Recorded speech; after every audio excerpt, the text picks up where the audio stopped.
Hello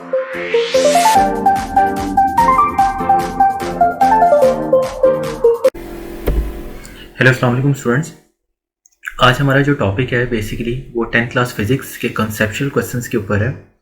आप लोग जानते हैं कि पिछली जो हमारी सीरीज़ है उसके अंदर मैंने चैप्टर नंबर 10, 11, 12, 13 इन 4 चैप्टर्स के कॉन्सेप्चुअल क्वेश्चंस जो कि लाहौर बोर्ड के आने वाले एग्जाम्स के पॉइंट ऑफ व्यू से इंपॉर्टेंट हैं वो आपके साथ डिस्कस किए थे। और आज जो हमारा बेसिक डिस्कशन है वो चैप्टर नंबर 14 के कॉन्सेप्चुअल क्वेश्चंस की तरफ है।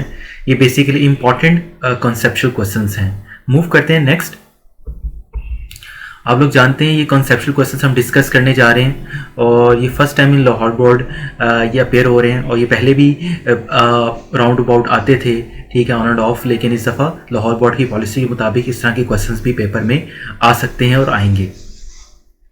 क्वेश्चंस की तरफ मूव करते हैं। Question number 1, does current flow in a circuit without potential difference?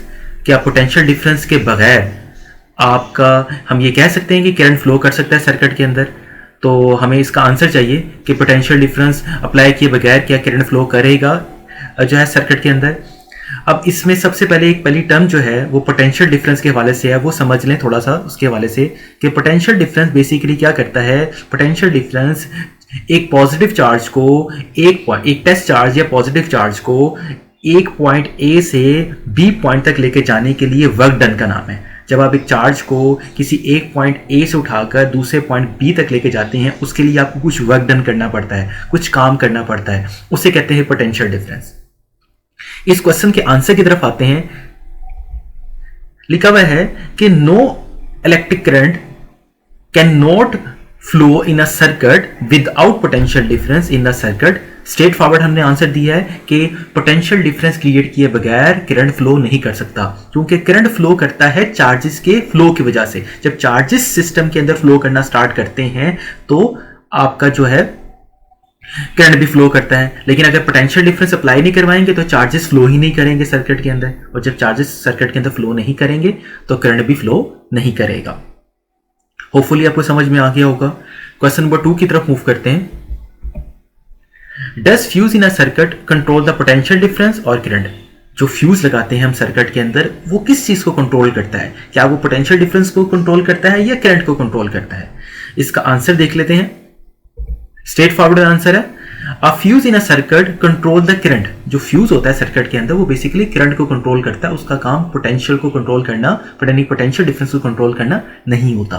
Fuse protect your device from any damage. किसी तरह की डैमेज से अगर आपकी इलेक्ट्रिसिटी ज़्यादा आ गई है वापडा की तरफ से या कम आ गई है या फिर लाइट का आना जाना लगा हुआ है, बहुत ज़्यादा प्रॉब्लम्स हो रही हैं, तो वो आपकी सर्किट को ख़राब होने से, जलने से, डैमेज होने से बचाएगा। क्वेश्चन नंबर 3 की तरफ मूव करते हैं। Can current pass through a conductor in the absence of an external force?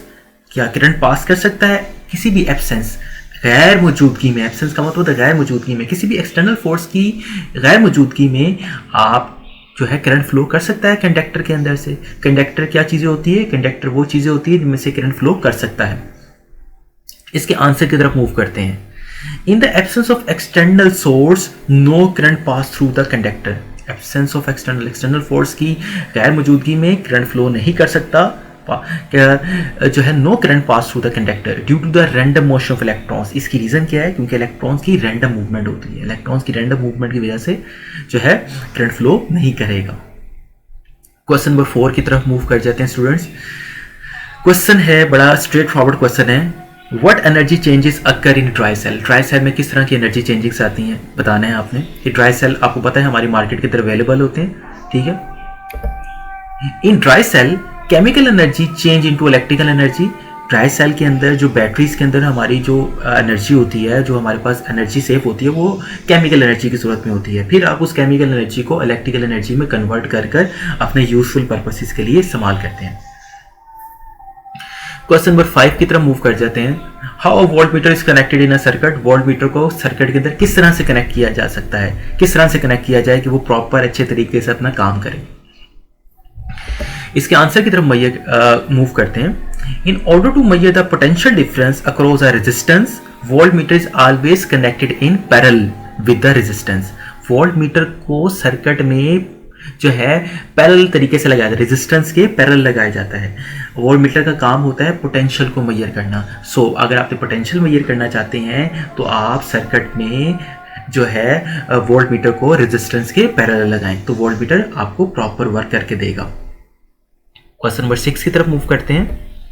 How ammeter is connected in a circuit.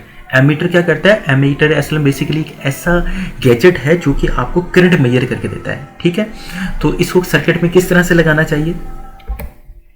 In order to measure the current through a resistor, ammeter is always connected in series with the resistance. Series में लगाया जाता है resistance के साथ, तो ammeter आपको current measure करके देगा। क्वेश्चन नंबर 7 की तरफ मूव करते हैं। How can a bird sit harmoniously on a high tension wire. एक हाई टेंशन वायर जो सी होती है, बहुत ज़्यादा इसमें से हैवी इलेक्ट्रिक करंट पास कर रहा होता है, उसके ऊपर जो है बर्ड जो से हैं, परिंदे जो से होते हैं, वो आके बैठते हैं, लेकिन वो उनको किसी किस्म का डैमेज नहीं होता। तो ऐसा क्यों है? रीज़न, आंसर की तरफ मूव करते हैं। Because a bird sits on a single wire and circuit is incomplete. Bird जो है वो एक सिंगल वायर पर बैठता है, और सिंगल वायर पर जब वो बैठा होता है तो सर्किट इनकम्प्लीट होता है।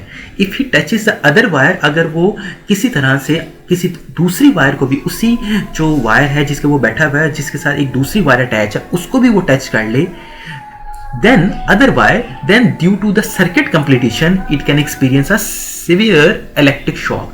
तो उस केस में सर्किट कंप्लीट हो जाएगा और उसको इलेक्ट्रिक शॉक लग सकता है। लेकिन जब अगर वो सिंगल वायर पे बैठा हुआ है तो उसको कुछ भी नहीं होगा, लेकिन अगर वो दूसरी वायर को भी किसी तरह टच कर देता है तो सर्किट कंप्लीट हो जाएगा और उसको इलेक्ट्रिक शॉक लग सकता है। क्वेश्चन नंबर 8 की तरफ मूव करते हैं।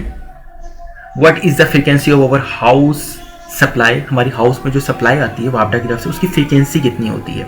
हमें पता है पोटेंशियल तो हमें जो वापडा देता है वो 220 वोल्ट तक होते हैं, 220 वोल्ट तक पोटेंशियल देता है, लेकिन फ्रीक्वेंसी कितनी होती है? इसके आंसर की तरफ मूव करते हैं। 50 हर्ट्ज और 50 वाइब्रेशन पर सेकंड, तकरीबन 50 हर्ट्ज तक या 50 वाइब्रेशन पर सेकंड तक हमारी जो हमें वापडा की तरफ सप्लाई आती है उसकी फ्रीक्वेंसी होती है। क्वेश्चन नंबर 9 की तरफ मूव करते हैं। What are the source of EMF, write their name. Source of EMF कौन से होते हैं? ईएमएफ से मुराद इलेक्ट्रोमोटिव फोर्स है। इलेक्ट्रोमोटिव फोर्स वो फोर्स होती है जो एनर्जी की नॉन इलेक्ट्रिकल फॉर्म को इलेक्ट्रिकल फॉर्म में कन्वर्ट करती है। हमने सोर्सेज बताने हैं कौन कौन से हैं। Following are the sources of EMF. First is battery, second is thermocouples, third is generator. Last question की तरफ मूव करते हैं। Question number 10। How can you calculate the cost of electricity. Cost of electricity को measure करने के लिए आप क्या करेंगे, क्या फॉर्मूला यूज करेंगे? कॉस्ट ऑफ इलेक्ट्रिसिटी को मेजर करने के लिए एक यूनिट है जिसका नाम है KWH, kilowatt hour is a commercial unit of electricity. Basically kilowatt hour एक बड़ा यूनिट है इलेक्ट्रिसिटी का। जो हम इलेक्ट्रिसिटी घरों में इस्तेमाल करते हैं वो हम थोड़े पैमाने पर इस्तेमाल नहीं करते, उसका यूजेस ज़्यादा होता है, तो हम एक छोटा यूनिट यूज़ नहीं कर सकते, इसलिए हम एक बड़ा यूनिट इस्तेमाल करते हैं जिसका नाम है किलो वाट आवर। इतना भी बड़ा यूनिट नहीं है, इससे ही बिगर यूनिट्स हैं, लेकिन जो घरों में जब सप्लाई आती है, वापडा जो हमें सप्लाई देता है और जो हमारा मीटर इंस्टॉल किया जाता है वो किलोवाट आवर में ही आपकी एनर्जी को कैलकुलेट करता है। Cost of electricity is equals to, निकालने का तरीका, number of unit consumed multiply by cost of one unit. आपने कितने यूनिट कंज्यूम किए? फर्स्ट करें आपने यूनिट कंज्यूम किए 100 और एक यूनिट की प्राइस फॉर एग्जाम्पल 2 रुपीज़ है, तो 100 को मल्टीप्लाई करवा दें 2 से तो 200 आंसर आ जाएगा। सिंपली कॉस्ट ऑफ इलेक्ट्रिसिटी निकालने का तरीका। और नंबर ऑफ यूनिट कंज्यूम निकालने का, कितने यूनिट कंज्यूम किए हैं अब वो कैसे निकालेंगे, उसका फॉर्मूला लिखा हुआ है आपके पास, a watt multiply by time of use in hours divide by 1000। कितने वॉट की चीज़ थी और कितने घंटे आपने इस्तेमाल की उसको डिवाइड करवा दें 1000 से, तो आपके पास निकल आएंगे नंबर ऑफ यूनिट कंज्यूम्ड। फिर आपने जितने यूनिट कंज्यूम कर लिए हैं उसको कॉस्ट ऑफ 1 यूनिट से मल्टीप्लाई करवा देंगे, तो आपके पास आंसर निकल आएगा। होपफुली स्टूडेंट्स आपको ये लेक्चर समझ में आ गया होगा, ये क्वेश्चन समझ में आ गए होंगे। ये इंपॉर्टेंट क्वेश्चंस हैं जो कि मैंने आपके साथ डिस्कस किए हैं अपकमिंग एग्जाम्स के लिए, कॉन्सेप्चुअल क्वेश्चंस। होपफुली आपको लेक्चर पसंद आया होगा। अगर आपको लेक्चर पसंद आया है तो वीडियो को लाइक करें, चैनल को सब्सक्राइब करें, सपोर्ट करते रहें। इंशाल्लाह आने वाले दिनों में इंशाल्लाह इसी तरह की कोई इन्फॉर्मेटिव वीडियोस आपके साथ शेयर करता रहूँगा। ठीक है, अब तक के लिए इजाज़त है। अल्लाह हाफ़िज़।